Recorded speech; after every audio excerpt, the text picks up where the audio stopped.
wa bihi nasta'in wala umurid dunya waddin. Wassalatu wassalamu ala asrofil anbiya wal mursalin wa ala alihi wasobi ajmain. Amma ba'd. Naik kereta tuan dan puan sambil menikmati indahnya alam. Agar menambah ilmu dan wawasan, selalu nantikan Mimbar Agama Islam. Mimbar Agama Islam selalu di hati, semoga menginspirasi. Ya, senang sekali pemirsa, saya Mugi Zainal kembali hadir kita di Mimbar Agama Islam. Apa kabarnya semua? Doa selalu terbaik dari kita untuk semua pemirsa, semoga selalu sehat dan tentunya juga semoga lancar dalam segala hal. Masya Allah. Ya, pemirsa yang dirahmati Allah Subhanahu wa taala, berbicara mengenai eksploitasi sumber daya alam. Harusnya Indonesia ini bersyukur banget kita, karena kita tinggal di negara yang begitu banyak sekali ya sumber daya alam yang sudah dititipkan oleh Allah Subhanahu wa taala kepada kita sebagai khalifah. Nah, bagaimana sebagai khalifah ini bisa mempertanggungjawabkan apa-apa yang sudah dititipkan Allah Subhanahu wa taala kepada kita? Jangan sampai sumber daya alam yang begitu banyak ini habis terkikis oleh segelintir manusia-manusia yang serakah. Tepat sekali, kita akan membahas tema di Mimbar Agama Islam kali ini, yaitu tentang atensi Al-Quran dan Al-Hadis tentang pelestarian lingkungan. Dan Masya Allah ini pemirsa, saya juga bahagia banget hari ini sudah kehadiran ya narasumber kita yang Masya Allah beliau juga sebenarnya sangat sibuk banget. Tapi makasih udah hadir ke Mimbar Agama Islam. Ya, beliau adalah dosen nih di S2 IAT Universitas PTIQ Jakarta dan juga aktif sebagai Ketua Yayasan Pendidikan Nur Tamam Telaga Sari Karawang, dan juga tentunya juga rajin ya ngisi kajian di mana-mana juga ya. Assalamualaikum warahmatullahi wabarakatuh untuk Ustadz Dr. Badru Tamam LCMA. Ustadz, apa kabarnya ini? Iya, tadi macet nggak nih pas kesini? Lancar ya? Iya, tapi kebetulan kita bersyukur banget ya berada di Masjid Jannatin ya Cilandak ini, Masya Allah ya. Iya, benar. Berarti ini salah satu dari ini dong, dari melestarikan lingkungan yang bersih di sekitar masjid juga merupakan sebuah pahala yang luar biasa. Masya Allah. Baik, udah nggak sabar nih mau langsung nanya gitu kan. Iya, Ustadz, bagaimana sih Ustadz Al-Quran menjelaskan kepada manusia untuk mengenal diri dan alamnya agar lebih mengenal Allah yang telah menciptakan alam raya ini? Ya, tafadhol Ustadz.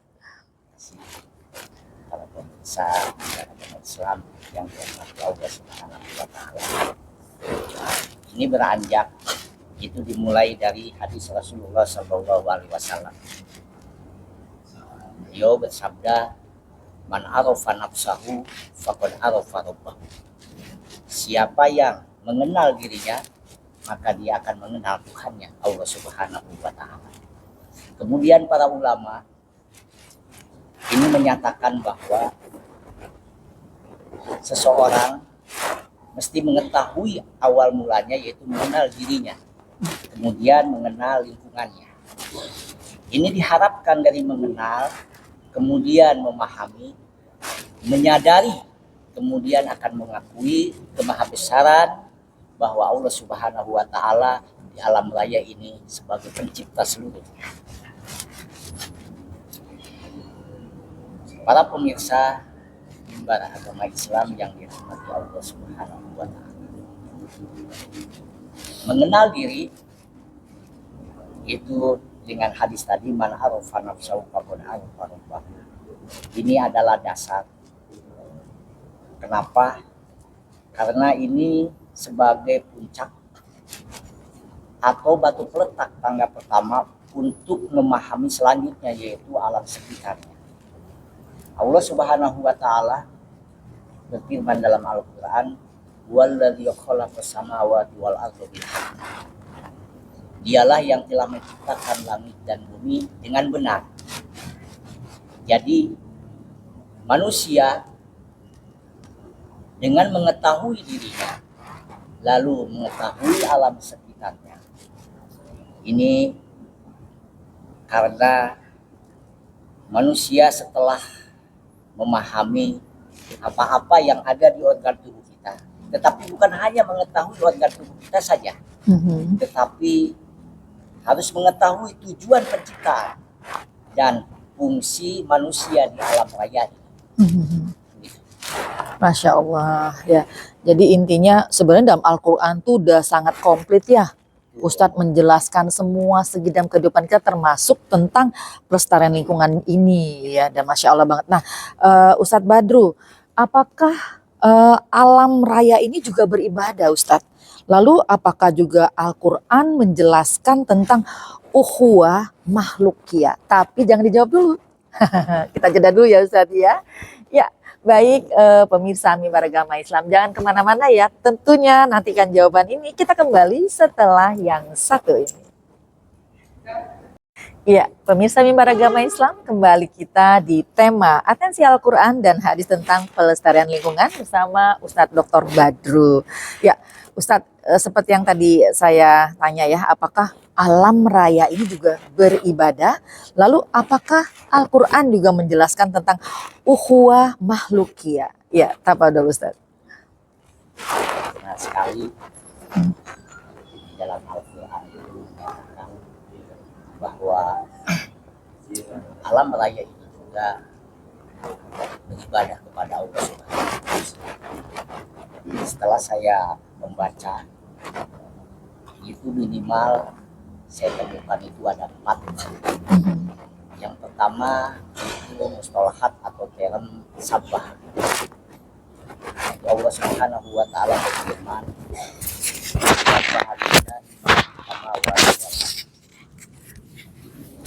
apa yang ada di langit dan di bumi semuanya bertasbih kepada Allah Subhanahu wa Ta'ala. Para alim ulama ada kalimat ma, sabbahalillahi ma. Ini bermakna segala sesuatu yang tidak berakal dan bernyawa.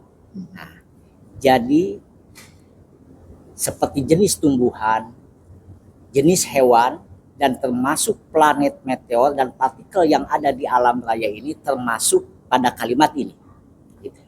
Nah, itu yang pertama, yaitu kalimat sabbah. Yang kedua yaitu kalimat as-sholah. Sebagaimana Al-Quran mengatakan wa kullum qad alima sholatahu wa tasbihah. Jadi semua yang ada di alam raya ini itu berdoa dan bertasbih. Ini menandakan bahwa semua yang ada di alam raya ini mempunyai hak untuk berdoa, bertasbih, dan beribadah kepada Allah Subhanahu wa Ta'ala. Kemudian term yang selanjutnya yaitu sajadah.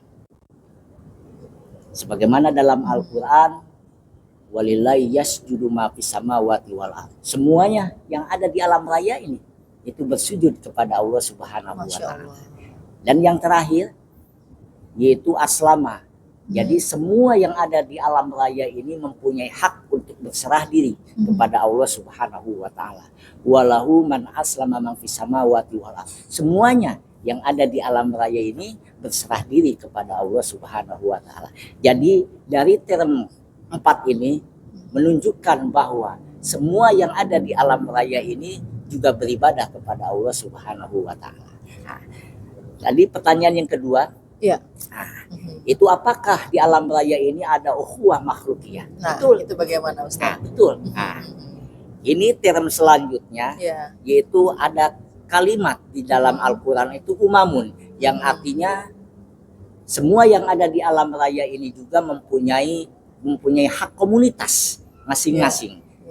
Nah, sebagaimana dalam Al-Quran, wa ma min dabatin minal ardi wa thairi yatihu bi jahanahaini illa umamun amsalukum. Nah, jadi semua, tidak ada seekor pun hewan di alam raya ini, bahkan burung yang terbang dengan kedua sayapnya, mereka mempunyai atau umat juga seperti manusia. Yang terakhir tentang menunjukkan bahwa di alam raya ini mempunyai ukhuwah makhlukiyah, yaitu zauj. Artinya bahwa semua yang ada di alam raya ini mempunyai hak berpasang-pasangan atau reproduksi. Sebagaimana dalam Al-Quran Allah Subhanahu wa ta'ala berfirman, Subhanalladzi khalaqal azwaja kullaha. Maha suci Allah, semua yang ada di alam raya ini yaitu berpasang-pasangan, yaitu mempunyai hak reproduksi. Gitu. Masya Allah. Jadi bukan hanya manusia ya yang taat juga beribadah kepada Allah, tapi alam raya pun tunduk beribadah kepada Sang Penciptanya Allah Subhanahu wa ta'ala. Baik, Ustadz Badrul, kita nanti lanjutkan kembali ya, dan juga pemirsa Mimbar Agama Islam. Menarik sekali ya apa yang kita bahas kali ini. Untuk itu tetap bersama kami di Mimbar Agama Islam. Kami kembali setelah yang satu ini. Ya, pemirsa, kembali kita di Mimbar Agama Islam. Dan tema kita Masya Allah ya hari ini, atensi Al-Quran dan Hadis tentang pelestarian lingkungan. Memang akhir-akhir ini kemarin kita cuaca agak panas ya Ustadz Badrul ya, Insya Allah. Tapi alhamdulillah nih Jakarta berapa hari ini diguyur sama hujan ya. Ya, mudah-mudahan ini menjadi rezeki nih, ada hujan lagi gitu kan. Masya Allah. Ya, kita bahas lagi nih tema yang sedang kita bahas nih Ustadz Dr. Badrul ya, bahwa bagaimana juga nih Ustadz hubungan simbiosis mutualistik ya antara manusia dan alam ya, dan apakah ini juga menjelaskan bahwa alam ini adalah mitra bagi manusia dalam mengemban tugas kekhalifahannya. Aduh, Masya Allah nih, udah gak sabar nih nunggu jawabannya. Silakan Ustaz Badrul, silakan. Jadi alam raya ini dan manusia tidak bisa terlepas. Jadi ada paham yaitu antroposentris yang mengatakan bahwa elemen terpenting di alam raya ini adalah manusia. Elemen terpenting di alam raya ini manusia. Ini yang dipelopori oleh Aristoteles dalam bukunya Retorik. Dan paham ini juga ini berdalil atau berhujah dengan kitab suci. Itu diantaranya itu dalam Al-Quran, yaitu surat Al-Baqarah ayat 29. Huwallazi khalaqalakum ma fil ardi jami'a. Allah Subhanahu wa ta'ala menciptakan alam raya ini menurut paham antroposentris. Allah menciptakan alam raya ini itu diberikan kepada manusia. Nah, antara diberikan dan kemudian saya mengkanter paham ini sama dalilnya. Ayat 29 dalam surat Al-Baqarah itu waladzi khalaqalakum ma fil ardi jami'a. Tetapi yang berbeda dengan paham antroposentris itu bahwa Allah Subhanahu wa ta'ala menciptakan alam raya ini bukan diberikan kepada manusia, tapi dititipkan. Nah, ini perbedaannya antara dititipkan gitu ya, dan diberikan. Nah, kalau dititip berarti minjem kita ini. bukan. Jadi gimana nih Ustadz? Nah, jadi kalau diberikan, sebagaimana paham antroposentris, apapun yang dilakukan oleh manusia terhadap alam raya ini tidak mempunyai tanggung jawab. Itu kalau diberikan. Kalau diberikan. Tetapi kalau dititipkan, berarti manusia harus menjaga apa yang telah dititipkan oleh Allah Subhanahu wa ta'ala. Kalau sudah baik, tingkatkan kepada yang lebih baik. Kalau ada kekurangan, tambal supaya lebih baik. Nah, begitu. Nah, ada yang mengatakan bahwa 10 tahun atau 15 tahun banyak di buku-buku atau di jurnal-jurnal yang mengatakan kita harus menundukkan alam. Karena kita sebagai pemimpin di dunia ini, Khalifah. Sebagai khalifah. Nah, ini bagaimana nih menundukkan alam ini? Caranya seperti apa? Seperti apa? Tetapi selama terjadi sampai ratusan tahun juga ternyata manusia tidak bisa menundukkan alam raya ini. Nah, ini menunjukkan bahwa manusia dan alam itu Ya. bukan atasan dan bawahan, tapi sebagai mitra sejajar. Mitra. Makanya relasinya adalah simbiosis mutualistik. Itu Oke. saling menguntungkan. Menguntungkan satu Iya. sama lain ya. Malahan ada seorang ahli biologi, Elizabeth Satori, Ya. kalau mau mengatakan bahwa manusia ini lebih penting atau elemen paling sentral, Ya. dia mengumpamakan atau menganalogikan begini. Manusia tanpa alam bisa hidup tidak? Gak bisa. Tentu tidak bisa. Gak bisa. Ah, Ya. Alam tanpa manusia. Loh, siapa yang pakai nih? Nah, Siapa yang mau menggunakan ini? ternyata Uh-huh. di hutan-hutan lindung Iya. apa semuanya ini sangat makmur. Hmm. Nah, malahan Iya, manusia yang Iya, membutuhkan alam. Nah, Iya, itu. iya. Ah, Jadi semua satu sama lain memang saling membutuhkan. Jadi Saling tidak bisa sendiri-sendiri. tidak bisa. Jadi yang namanya teamwork itu ada gitu. Baik, ini mau nanya lagi, cuman kita harus jeda dulu nih. Ya. Ya, kita jeda dulu pemirsa ya. Dan kita tentunya akan kembali lagi tentunya setelah yang satu. Iya, Ustadz Dr. Badrut Ahmad. Masya Allah, materinya pas banget dengan situasi kondisi Indonesia saat ini. Ya. Nah, tapi bagaimanapun juga tetap bersyukur. Tadi bagus banget ya, Ustadz, bahwa antara alam dengan manusia itu memang suatu hubungan yang saling ketergantungan satu sama lainnya. Nah, lalu manusia ini kan sebagai pemimpin, khalifah ya. Apa sih syaratnya agar manusia itu layak gitu disebut sebagai khalifah? Karena yang terjadi bukan jadi khalifah gitu, malah jadi merusak alam gitu. Nah, ini bagaimana nih tanggapannya nih? Ya, silakan Ustadz. Allah Subhanahu wa taala menciptakan semua yang ada di alam raya berikut isinya, yaitu manusia mempunyai tujuan. Ya. Nah, ada tujuan penciptaan, ada fungsi manusia berada di muka bumi ini. Nah, khalifah salah satunya adalah fungsi manusia ada di muka bumi ini, yaitu sebagai khalifah. Itu selanjutnya dengan ayat 30 dalam surat Al-Baqarah. Wa idz qala rabbuka lil malaikati inni ja'ilun fil ardi khalifah.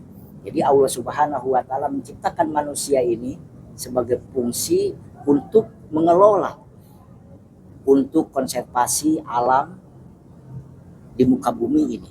Nah, tapi ada syarat-syarat untuk menjadi sebagai seorang khalifah, itu wakil Allah Subhanahu wa taala di muka bumi ini. Iya. Yang pertama yaitu yang memiliki kemampuan atau siapapun yang bisa menunjukkan jalan kepada kebahagiaan kepada yang dipimpinnya. Jadi siapapun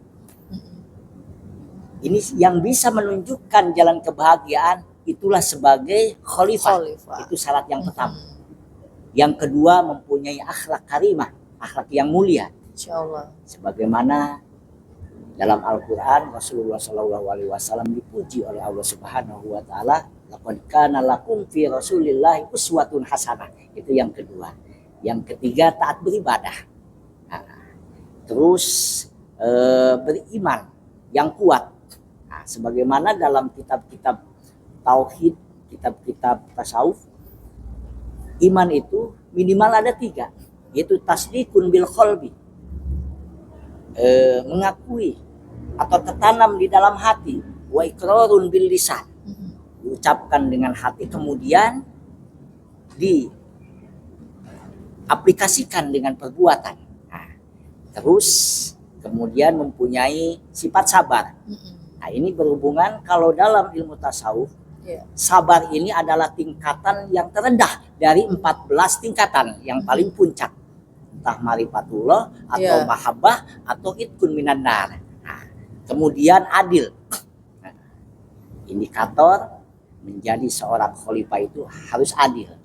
Sebagaimana dalam kitab-kitab usul fiqh atau qawaid fiqhiyah, definisi adil itu wad usai'in fi mahallihi, menempatkan sesuatu pada tempatnya. Itulah orang yang adil. Dan yang terakhir, yang ketujuh, indikator yang layak menjadi seorang khalifah yang bisa mengatasi atau menjauhi hawa nafsu. Nah, kita mengetahui dalam sejarah penentuan perang atau kemenangan umat Islam dan kaum kafir itu waktu perang Badar. Nah, waktu itu para sahabat mengatakan kita telah pulang dari perang besar, tetapi ditolak, ataupun kita bukan pulang dari perang yang besar, tetapi kita baru pulang dari jihad asghar, malahan lebih rendah. Emang mau kemana? Nah, jihad yang paling besar ada melawan hawa nafsu. Itulah salah satunya, termasuk indikator yang layak dijadikan sebagai khalifah. Gitu. Syaratnya ada 7. Ada 7. Iya, ada Masya 7. Allah. Mudah-mudahan 7-nya masuk semua nih. Kalau udah nyampe 3 doang gimana nih? Harus 4. Jadi tak berjuang ya. Supaya menjadi khalifah di atas muka bumi ini ya. Baik, Ustadz Dr.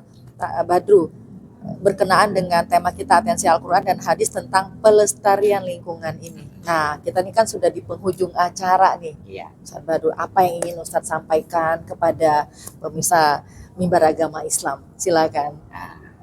Saya mempunyai jargon setelah menulis disertasi ekoteologi dalam tafsir kontemporer, yaitu man arafa nafsahu wa bi'ahu faqad arafa rabbahu.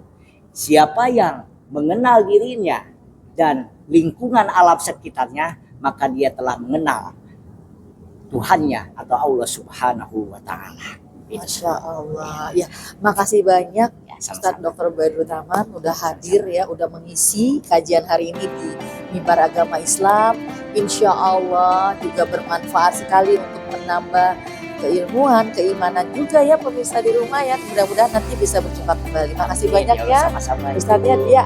Dan pemirsa Mimbar Agama Islam, semoga kita menjadi khalifah yang bertanggung jawab dalam melestarikan lingkungan. Tidak hanya untuk generasi sekarang, tapi kita juga bertanggung jawab untuk generasi yang akan datang. Yuk semangat untuk selalu menjadi khalifah yang bertanggung jawab kepada Allah Subhanahu wa Ta'ala. Mari sama-sama kita menutup kajian di Mimbar Agama Islam kali ini dengan membaca kafaratul majelis. Subhanakallahumma wa bihamdika asyhadu an la ilaha illa anta astaghfiruka wa atubu ilaik. Wassalamualaikum warahmatullahi wabarakatuh.